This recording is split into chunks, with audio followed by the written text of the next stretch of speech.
আমাদের দলের বিএনপি সমস্যা আলোচনার ছাত্রদের যুবদল স্বেচ্ছাসেবক দল সবাইকে নির্দেশ দিয়েছে আপনাদের পাশে থাকার জন্য আপনার কাছে ঠিক করে নিজ হয়ে আপনাদের সমাজের জন্য অবলম্বন করতে পারেন।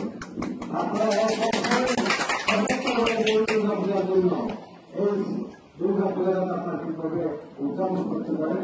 আমি আপনাদের এলাকার সন্তান, আমার দলের শিক্ষক, আমি সহ এবং আমাদের যারা দলের নেতৃবৃন্দ আছে, কর্মীরা আছে এবং আপনাদের এলাকার যারা আছে ছাত্রদল স্বেচ্ছাসেবক দল আপনাদের পাশে সার্বক্ষণিক থাকবে।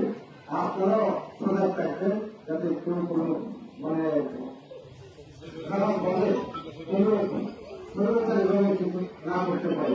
আপনারা আপনাদের এই মানগুলো তুমি পাড়া দেবেন, আপনাদের পাশে আমাদের নেতৃবৃন্দ সবাই থাকবে।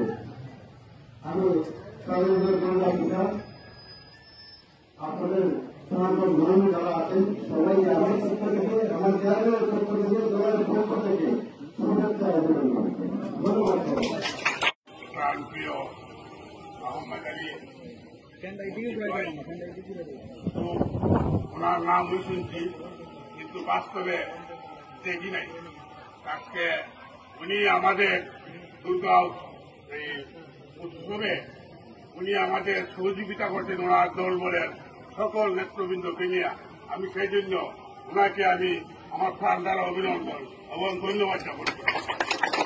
তার সঙ্গে আমাদের এই যে আমরা একটা ধর্মীয় উৎসব পালন করি, কিন্তু আপনারা যে আমাদেরকে একটা সাহস দিয়েছেন যে আপনারা আমাদের পাশে থাকবেন, সেটার জন্য আমরা খুবই আনন্দিত, খুবই গর্বিত। সেই বলে আমার বক্তব্য এখানে সমাপ্ত।